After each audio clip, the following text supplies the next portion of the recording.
Hello, people, and welcome back to a very different episode of the Tech of Tomorrow, the podcast where we interview the people that are building the future because we believe that the real technology of the future are the humans building that future.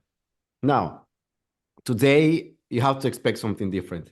This is a disclaimer and a trigger warning for everybody that gets pretty sensitive about politics. We are going to talk about the American election, and this is going out the same day we record it.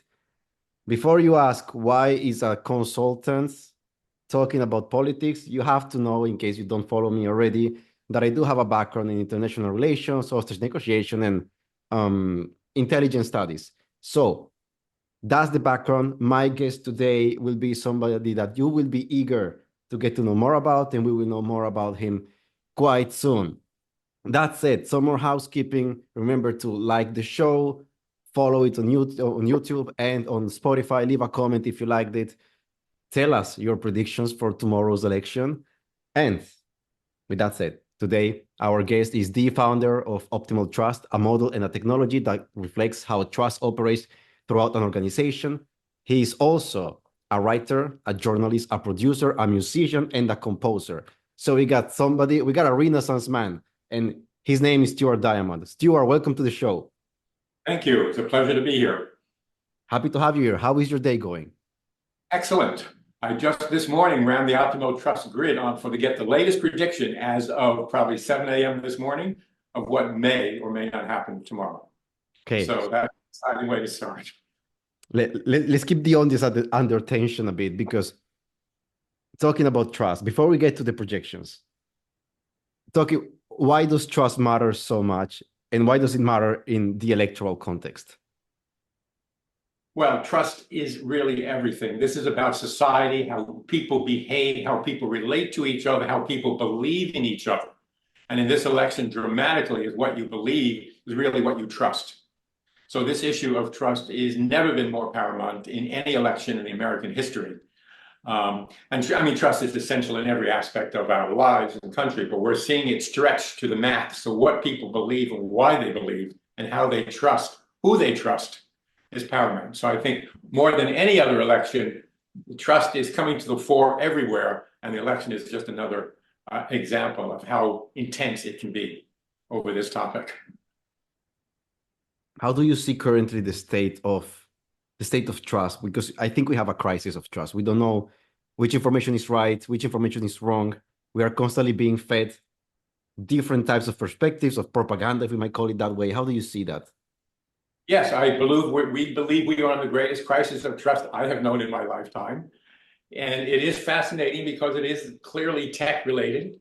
Social media has opened up worlds. What was meant to be empower everybody has seen the opposite happening, and totally mistrusting and disempowering almost everybody. So the prediction of what social media was to be has been turned on its head. My goal in part, goes way back, and now I'm trying to apply it to those dynamics to try to understand what is going on, and then how, if possible, to remediate it. And in our case, it's the very reason why my group is called Optimal Trust. It's not about perfect trust. It's trying to create an optimization among stakeholders of complex dynamics going throughout all aspects of society so you can get a best possible outcome of trust, considering the forces at play. Does that make sense? Yeah.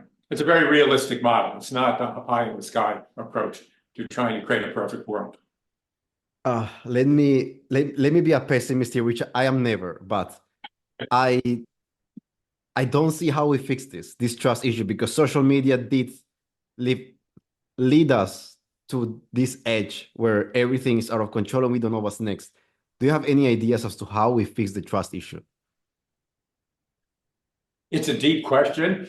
I'm hesitating because this is the most profound question you could ask me right at the beginning. I've been working in this idea and model of trust for decades now. I really believe it has a lot of power. There's another website that we call Ethical Trust. I've worked with centers of ethics in different academic institutions, and seeing ethics as the opposite of trust, or the complement of trust, meaning high trust environments tend to be ethical. And then you can work out which form of ethics you are looking at, but ways of including ethics woven into it to create a world, in a complex world, the best outcomes that are the most ethical in complex situations.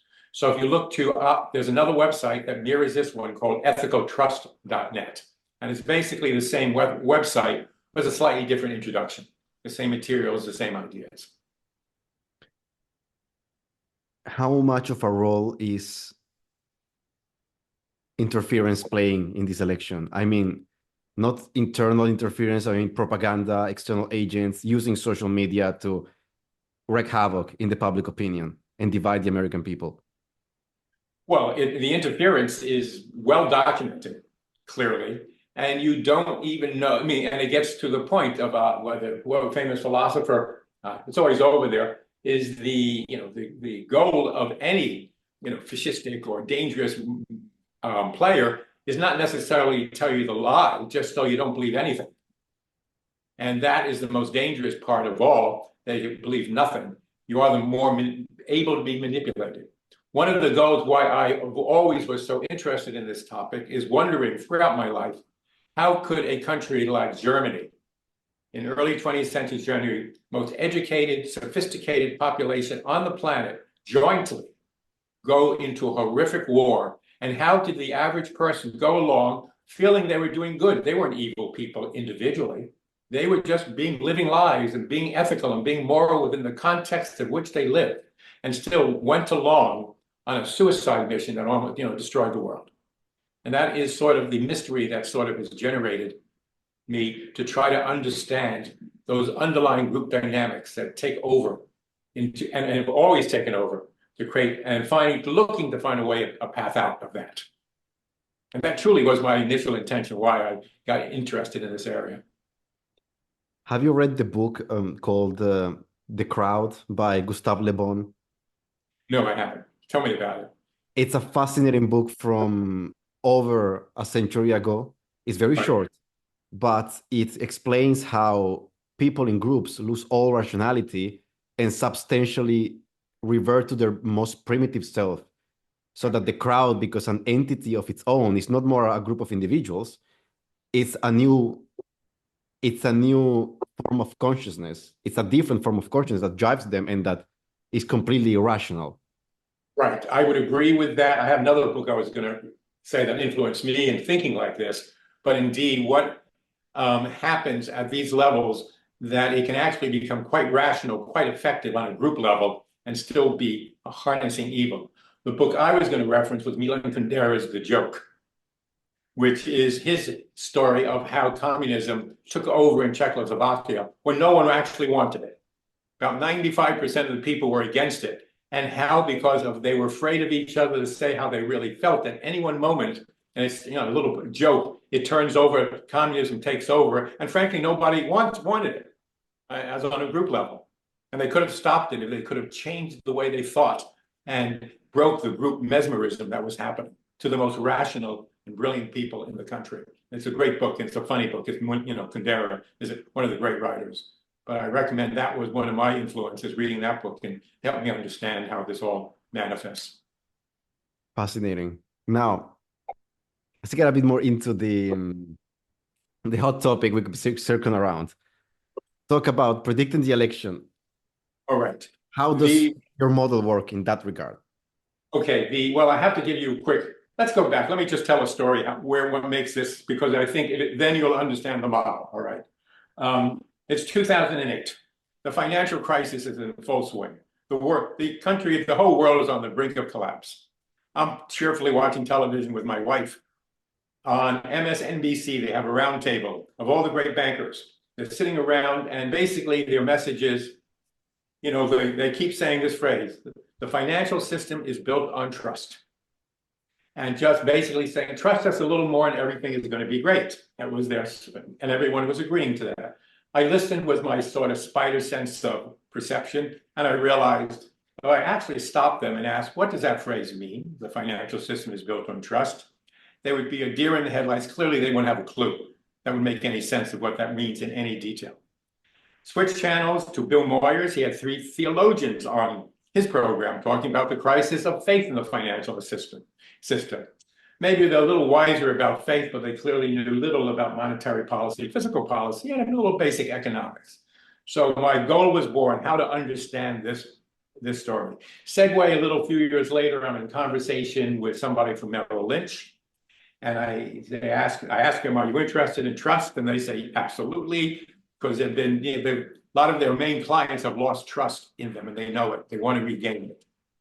In developing a story, a program that we've taught about trust, they gave me the opportunity to interview confidentially dozens of their top tier financial advisors, meaning $25 million plus portfolios. When I did those confidential interviews, almost every single one of them said the same thing. My client trusts me personally. They don't really trust Merrill Lynch because Merrill Lynch is just working for themselves and the financial system is rigged. Now, it doesn't take anybody to realize any person basically says that about themselves. No great insight. But the consistency that they kept saying trust works on 3 levels: personally, organizationally, and on a metagroup level, in this case, the financial sector, was the door opener. And it connects very much deeply to phenomenology, Hegel, Marx, and goes all the back about the difference between individual groups and metagroups, of how everything functions in terms of people, behavior, and consciousness. And that's what got me going, to create a model that breaks trust down into this very concrete, discrete components with an x-axis of characteristics, a y-axis of levels of individual groups, and then further dimensions as you get into it. The end result is you have a discrete grid. So you're not looking at the amorphous topic of trust anymore. You're just measuring one at a time very discrete characteristics that can be measured, let's say, through a survey, through a lot of different mechanisms. Having that discrete is how quantification works overall, period, by creating a framework that is discrete enough that you can start measuring. That deals with the history of quantification, et cetera. Going out with it, I've been having a blast.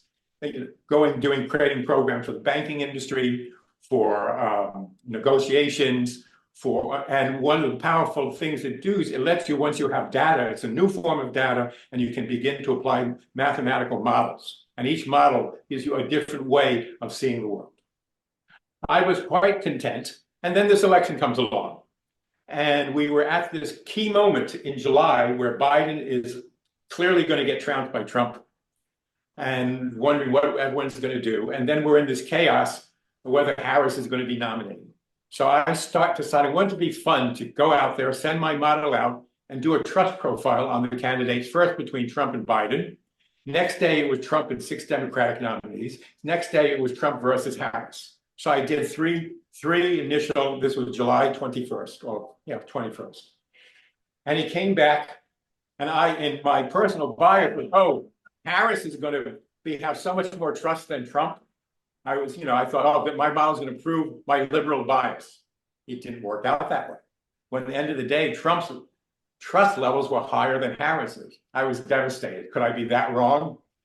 But when you really look at the data carefully, because it had broken down into so many of these components, grids of individuals, whether they aligned interests, basically competency, integrity, you had different levels for each one, and it told a very different story. And the story it told was that people who are leaning towards Trump trust him more than people leaning towards Harris trust her in part because they don't even know her yet. And that was what the trust profile was saying, which was different from any other poll.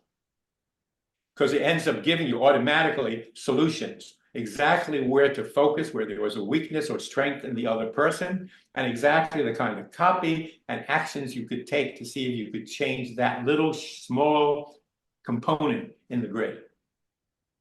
And I've run it five times since.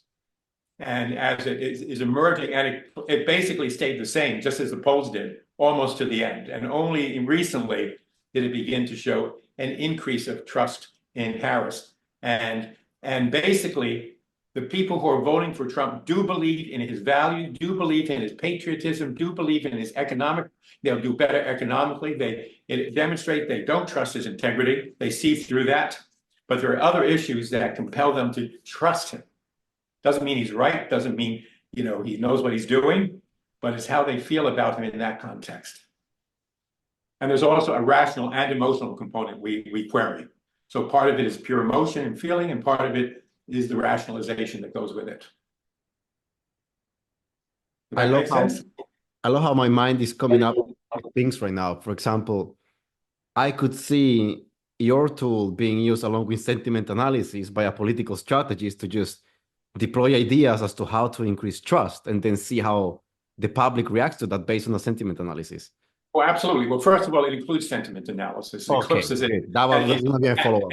and integrates it when we break down into rational in our own software, which we're developing, which will be locked into trust, that is independent from the commercial models. We will have that, part of the entire hybrid of what it is, because that's easy to add in that level because it's already established to do the sentiment analysis. You mentioned that there was an increase in trust with Harris over time. Right. What drove that, in your opinion? Well, I think they got the messaging too. They began to hammer in these issues of what she's good at, what her policies are. They were hammering in at the lack of integrity of Trump. Going in for right where and somewhat it was self-evident. You don't have to be a genius to see. Go after Trump's integrity and try to break off some voters from there. Obviously, as they say, there are only a few voters undecided because if you're a Trump person, you are passionate about him. It's going to be very unlikely you're going to switch that person. And it's likely the same for Harris. It's all that mid-range where you're trying to find some breakthroughs. So it is really vote by vote. And we see in these states, the people who knock on the most doors get out, it makes a difference, literally. The canvassing that goes on, where you're down to a few hundred votes in certain counties can swing the whole election. So that's why it makes it so up in the air, no matter whatever. And that's why we see everybody. I'll put it this way. Somebody saw what I sent out last week, and they say we're all white knuckled. We're looking for a little bit of hope on the horizon. And I wrote back, and the algorithms are freaking out too. They can't, because they're concerned just as much because they can't get a decision going. Something concrete. Something I've noticed watching Trump move throughout this campaign is that if you look at the type of podcast he went on, he had a very good podcast strategy. I think that was a game changer for him. But I did notice that most of his appearances are in podcasts that have audiences that already align with his values. I think there was a mistake from his campaign, his strategies. I think they're saying they didn't put him in front of the right people, meaning different people. Well, I think this is exactly. The New York Times said something like that today, I believe, or yesterday, on that he is, speaking to the converted already, speaking to the choir, because he gets off on it vaguely, versus acknowledging where are those few votes that have to be changed, And here I live in New York State. There's no election going on here. You don't see any ads. It's like, it could be springtime and, there's no election as far as we're concerned, nothing on television, no radio, no advertising.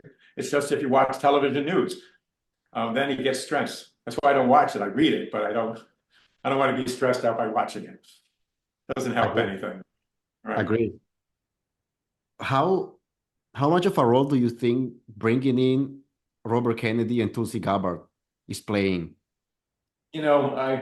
I'm going to decline from commenting because everybody has an opinion, and mine would just be another opinion. I don't think my opinion is worth one whit more than anyone else's. So I'll back off on that because I don't think it adds to the confusion. It just adds more confusion. What's interesting is, for especially future elections, when we have more time, how a model like this can shift the conversation and keep it focused on areas that really could make a difference instead of broad strokes that generally you do, even to a certain audiences.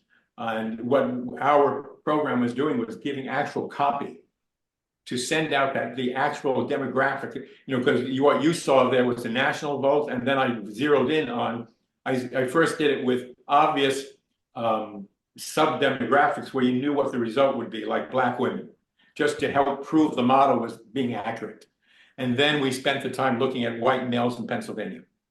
Okay. As the key demographic that we want to shift. So I have the national, analysis, then we went down to white males and demographics. So in that market, you got very specific actions to take, copy to write, exactly what to say that would appeal to a white male in Pennsylvania over a certain topic. Talking about Pennsylvania, by the way, I completely respect not expressing the opinion on RFK and Tulsi Gabbard. It's perfectly fine. Let's move to Pennsylvania. Something happened quite notorious in Pennsylvania. There was this assassination attempt, and we saw that happen with Reagan back in the day. He had that attempt, and he won by a landslide. Do you think in Trump's case that occurrence will play a big role, or does our information age move too fast for it to matter? I think you said it right. Again, this is opinion, and why you're asking me, I would equally decline on any of that because that's just opinion. And but I think you're right. It goes so fast now that it's out of the public's mind already, and that's part of the problem. Everything is so fast and gone, in a nanosecond now, that nothing sticks, even an assassination attempt. So I mean that again, that is just an opinion out of nowhere, but might as well throw it in. All right. I do agree. I think if it had happened in last week, it could probably play a big role. Just so much has happened in the last month that it's easy to forget that there was an assassination attempt, as big as it was. Exactly. And by a fraction of an inch, he survived. I mean, by a fraction of an inch difference, literally.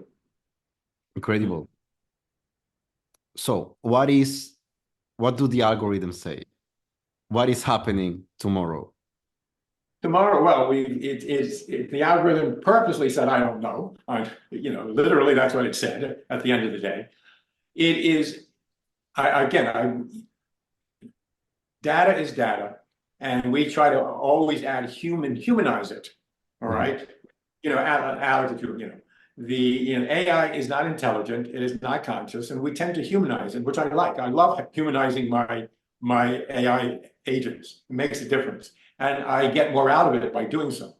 But at the same time, it is not really. So when you're being cold scientist about it, then it is data. And the data just said that that in certain key segments of the demographics that are open to change, Harris is doing better in the levels of people believe in her.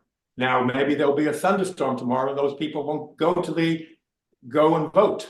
And that is a wild card that can play a significant issue on close elections.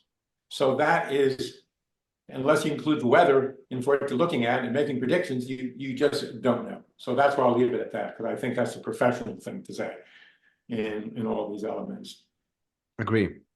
It is a professional thing to say.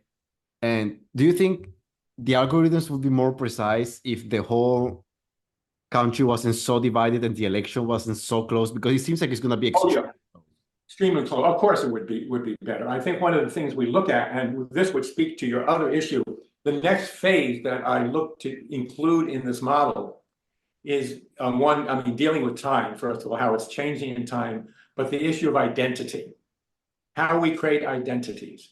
I mean, this is deeply philosophical, but hugely important. I mean, because we are always changing, shifting identities as individuals, what team we play on. We could hate everybody in our town, but if we join the same football team for 90 minutes, we're on the same team and we'll kill for them. The moment you leave, suddenly go to the football games or soccer matches out of London and watch everybody pouring out of the stadiums. It's filled with that mass riot mentality. And then everybody has a drink and gives up and goes, forms another identity. So people are constantly shifting identities, which is what is happening now. We're seeing this identification. So understanding how identity is formed, how it is shiftable, how it moves, and how they form into groups that are temporary, that can shifting and constantly. This is where AI will play an incredible role, being able to manage all these shifting identities in time in a level of trust. And that's the next iteration that I'm looking to achieve, or at least touch upon, which is the phrase we're coming up with, is the mapping of consciousness, which is a cool phrase. So, but that's esoteric, but I think in the future, it's very real. I mean, you talk about the future of tech, and with this generated power, that is what we might, and that's how it could be impact of understanding money, especially. The mapping of consciousness sounds ambitious. doesn't it? Right. But if I'm thinking it, others are thinking it. I'm Yes. sure. It's not just me. The world doesn't work that way. You know, consciousness came. Oh, Stuart, you're one of the people I want to talk about this, but there are many of others I have no doubt are out there looking at this with the power that's now at our disposal. Are you bringing in any sorts of experts, specialists outside of your field to Well, contribute to the next phase? and one Alex Jakulin, for Yeah. example, okay, who's a major data scientist, and I have a brilliant programmers that I've worked with my whole career, who I believe in ML or machine learning, and those are the ones who sit there and look at you. We said it is not alive, it doesn't think, it doesn't know what it's all probability, it doesn't get the same. It's wonderful to be surrounded by realists who know exactly what it is and what it's not. And I get hit with this all day long. All right. So I think I am sober in how I do with it, but I'm confident that while we need more people, that who I touch and that Alex can bring me to you, and opens other doors to people who do see the future, versus just like VC capitalists, who I would stay away from, unless they really see the future and what's possible and what they're trying to do for the betterment of all of us, really. It's interesting because probably you could benefit from having a sociologist inside, a behavioral psychologist, people that can help you map out this consciousness thing, because it's such a wide topic and such a thing even us, we don't understand it yet. Well, there are people similar. Jonathan Haidt at NYU is one who's absolutely in that field, who sees it in a similar way, who I'm, about this. So I mean, it needs a lot of people working on all of these things, and we are self-organizing in a way. This one way the consciousness is going, we're self-organizing to a higher level. At the same time, there's a degenerating level, countering it, and I think we see that as just manifest in the world. With this upcoming election being so contentious and so divided, do you think we will see a change, if not in democracy, I mean in the two-party system?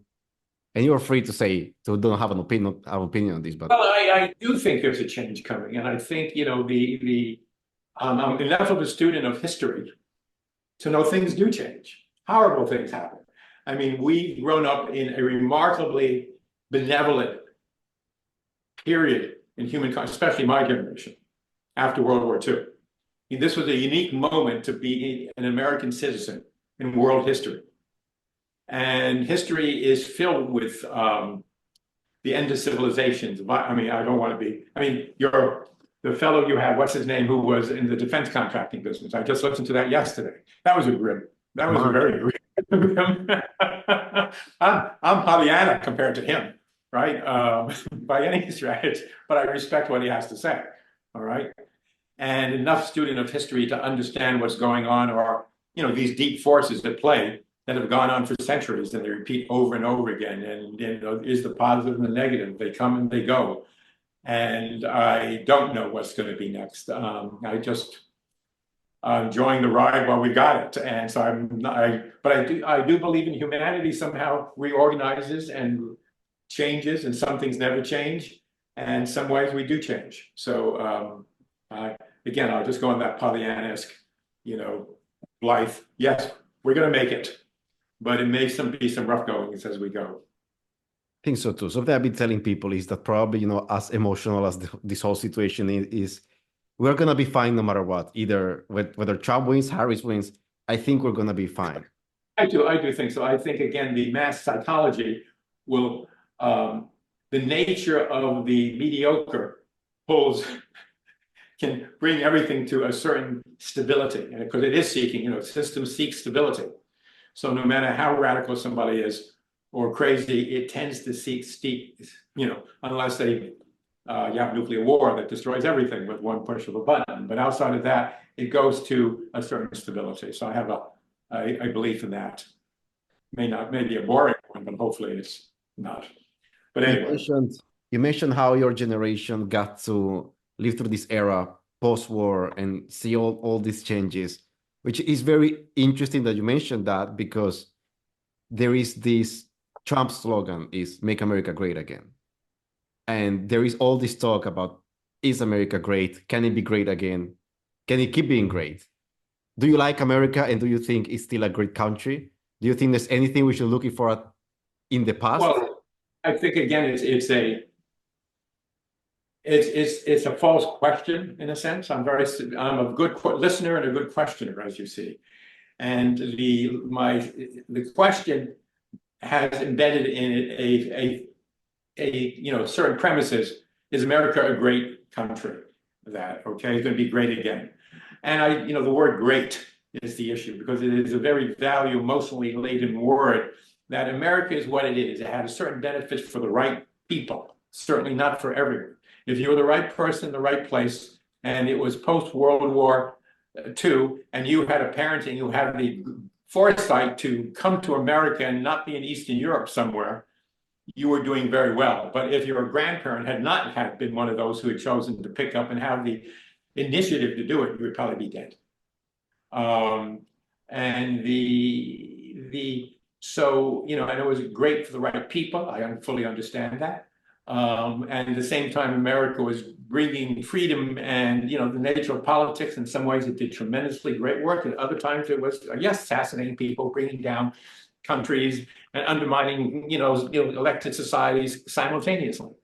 So what is the overall thing? Yeah, I understand it's a little more nuanced. So you were giving me a fairly either or answer versus saying, yes, for me particular, yeah, and my group of people, it was sensational. All right. And we have to understand every night when I went to bed, when I was a 10-year-old or younger, I would pray to God there would not be thermonuclear war. So, that was the boogeyman. In reality, it was not possible. So Soviet Union could not have attacked the United States, okay? It wasn't in their technology. It was just the fear of it had spread that it affected how I thought every single night I went to bed. I like So that. there's some nuance, so that hopefully gives you a little more subtlety when I say that, all right? I like that answer. Mm-hmm.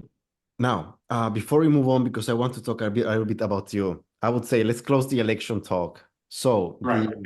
the system favors slightly Harris with I don't know catch. Right. Good. I will go ahead and predict that based on what I've studied, based on propaganda principles, everything related to influence, I think Trump's gonna win. I'm not saying it's gonna be a landslide, but I think that's gonna be the result tomorrow. Yeah, could be. Could be, and we'll find out very soon. And I'll have my own personal reaction. I gave it away already just there, but and so did you.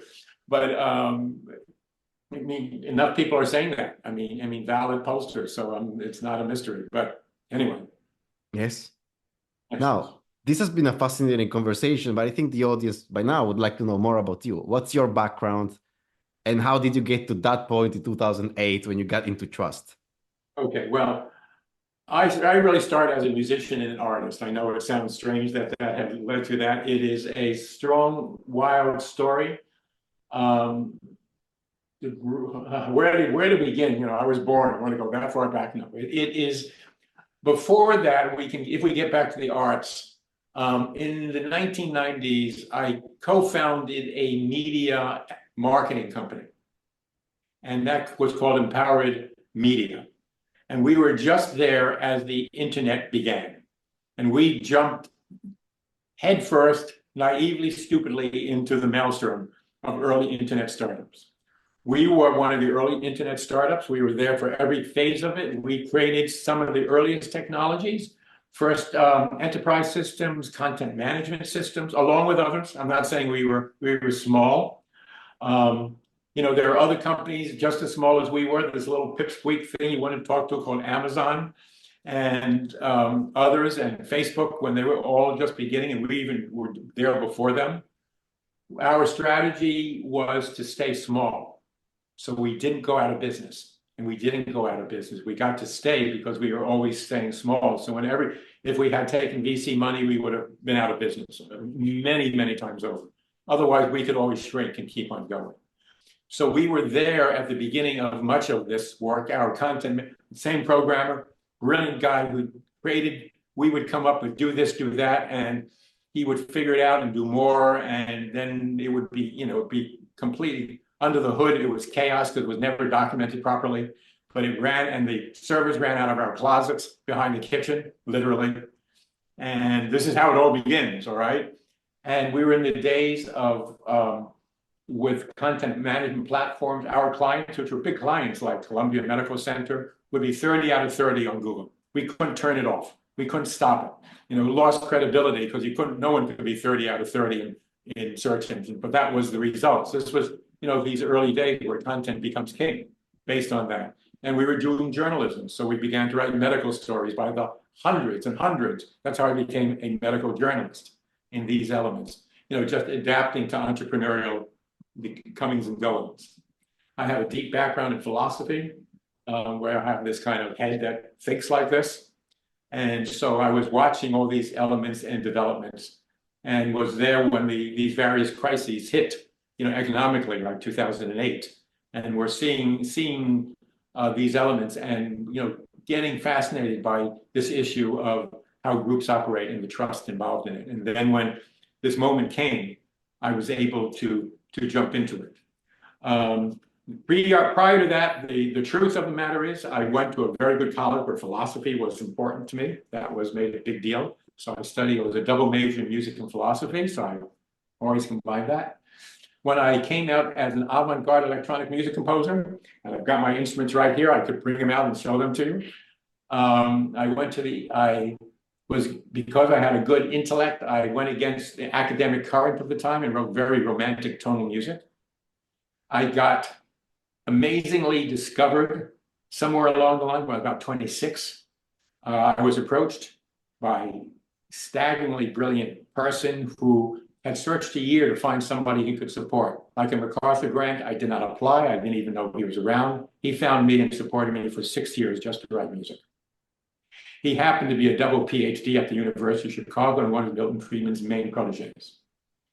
As I got to know him, which was endless hours and hours of conversation, we talked about everything, but a lot of it was listening to him just talk about economics and mathematics, through a double major in math and economics, and sort of libertarian Friedman-esque philosophies.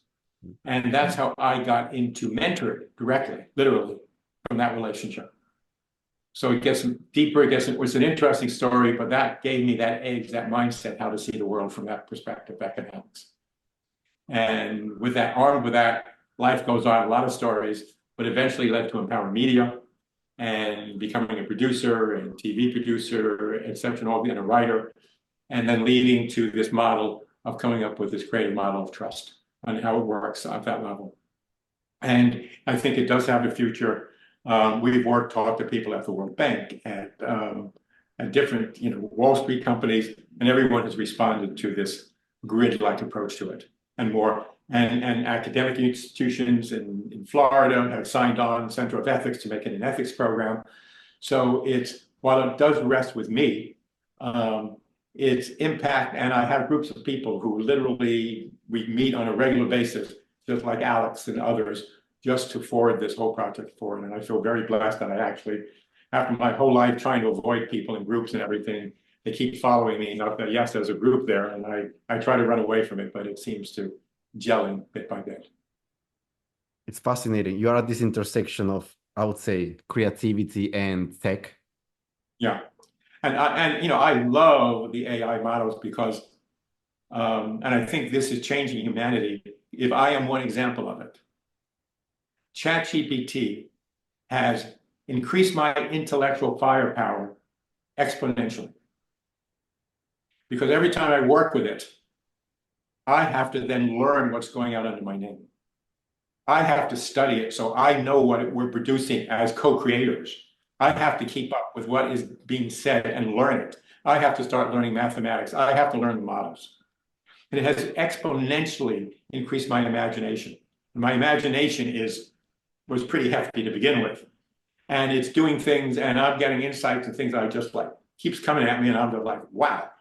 And if that's happening to me, I wonder, and it's clearly very dangerous, but I view children working with this ability to increase their mental power. And I see it as, it's always been this way. Every technology, reading and writing is a technology that changed humanity. It took eons to happen, so we didn't notice it. But it changed the way the brain works, and whether it ends up being genetically or epigenetically, the entire species changed because we jointly created reading and writing. Libraries offloaded all the information so we could share it. It's another technology. And we didn't need memory as much as we used to. So we lost memory skills and got other critical thinking skills to develop.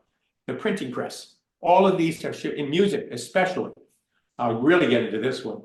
1050 of Bretzel, the first music notation is created, writing down music. That lets the monks in Spain start singing together and singing harmony on top of each other. It takes 600 years to get to Bach, another 80, 70, 80 to get to Beethoven. The question I always ask, the sublime feelings that you get from Bach, did they even exist on the plane in the 11th century when they first put down that notation? It was created because of that time. It took 600 years, all right? And then to Beethoven, to do Beethoven's ninth, could that have been conceived even without, 700 years, 800 years before? I don't think not.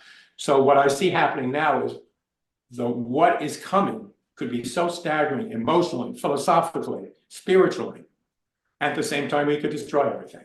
So finding that balance, what I hope the Opno Trust will help do that, is part of the game as all this intellectual firepower increases ability to deal with complex systems that are totally amorphous, but they can be quantified when you know how to do it. How do you see optimal trust in 5 years? Oh, hopefully I'm happily doing music somewhere and it's been taken over by others, all right? And I can sit and watch the baby grow on its own because it should be so far beyond my ability to even understand what's going on. And they'll look at me doting around and say, oh, him, and that would make me happy. Maybe not 5 years, but give it 25 years. And maybe they will figure out how to, keep life going enough to appreciate it. It's a blast working on it, though. I get to meet amazing people like you. So that is, and it's an attractive enough moment that makes it exciting for the people you meet and talk to and learn from. In all the years that you've seen these different technologies pop up, is Right. AI the most exciting one of them? Personally, for me, yes. Okay, and I will say that because it has, as I said, it has what I have dealt with, and it's very stressful in some way, is that I see how much it has done for my intellectual power. Okay, there's way beyond anything I could have achieved without it. And the struggle to keep up with it. And it's dawned on me, I'm the one who's getting in the way of it now. I have to change to keep up with what it wants to be. And so it's forcing me to relook at that and then say, how do I stretch to change, to fulfill the destiny that is now manifesting, be able to analyze an election in a completely unique way. For just one example of multiple things when you apply it in multiple areas, almost endless ways it can be applied throughout society. How does your AI use look in the daily? Look in the daily? Yes, how in the daily? How do you use AI in your everyday life? In every day, well, it answers questions for me in ways personally and gives me solutions that are just, it's increased my intuition. I'm coming up with, if you deal with it deeply, it basically will say to you, I'm not real, I'm you, but I'm helping you learn more about yourself. It's honest about it, but I come up with intuitive answers now on everything that just blows me away. Where the hell did that come from? I didn't know I knew that. All right. And it's helping me tap into myself at a deeper level that and I hate that, how to stay younger, basically, I'm 74 years old. I'm in great shape and all these things. And it's an ally in just nuances of learning balance. That's not even in any book or anywhere, just the nuance of perceiving things, and then why don't you put these two streams together and see what happens. So, that's how I see it's rewiring my brain. So, and likewise, I acknowledge it's probably very dangerous for some people, and younger people are unstable. Absolutely. It is clearly, there are warnings. If I was not a stable, mature person, this would be downright, it is scary in some ways. This would be, I could see very unstabilizing to people too. And obviously that's what the social media is about. How many kids are sitting there reading this stuff and turning into killers is a perfect example of how dangerous it is at the same time, because it's feeding them things about information and guns and things and how to make a nuclear bomb. It's all there. And some kids are out there doing it because they're unstable. So it's both simultaneously, absolutely. So how do we protect it so the greatness can mature? And maybe the optimal trust model can help do that by combining it with ethics and morality as one of the dimensions that have to modify the entire system that it's creating. In this perspective, how much of a fan or a critic are you of government regulation into AI? I don't know. Okay. It is always, it's the same. You've dealt in Europe and you don't, it's the dichotomy is a cliche, but it's true. I used to be on the board of directors of California Institute of Integral Studies, which is in San Francisco. It's the coolest graduate school in the planet. This is where they study psychedelics, where you want to do psychedelics serious. They do all the really cool stuff. And one of the board members who was one of the major entrepreneurs in India, and CIIS has a deep connection to Indian culture. He had hired by the French government to create a Silicon Valley, in France. And he came back and sort of just chuckled. He said, no way. It's just not in the culture. The openness, the creativity that would happen in Silicon Valley. And in that school, the notion was that in India, Silicon Valley is considered one of the most spiritual places in the world. Again, this is just lore, because of the freedom of creativity that is allowed there to go on. So there's probably the best answer. It's a balance between different cultures that are charging ahead in freedom and creativity, and then the more conservative cultures that hold it back. So perhaps that is, you've got the wild horse, and then you need somebody holding the reins, and it may take different continents of which it happens upon. I like this idea of balance. I also like that in our world there's a lot of mobility, because I am, as I've said in this podcast multiple times, I'm not a fan of regulation, and I do like the creative spirit that's over there in Silicon Valley, and in general the US gives a lot more room for people, entrepreneurial people, to develop. But yes, I do see your point that there should be a balance, and in this case, it's in two geographic areas. Right. And it's just, I think that's just the way it works. It works best. I think this is because there's too much history knowing when it gets too far. The Oppenheimer film, I thought, was one of the best scripts I've read or seen in ages, of seeing, this dynamic of that a group of people with just pencil and paper and a few thoughts and mathematical equations, come up with an idea, and it actually works. And they get to the point push the button, not an idea if it's going to actually work, blow up the world, or actually do exactly what they wanted to do. It's just, it is so mind-bending, the power of our imaginations to be able to develop that and go on faith based on just mostly ideas and thoughts and observation. It's scary and it's beautiful.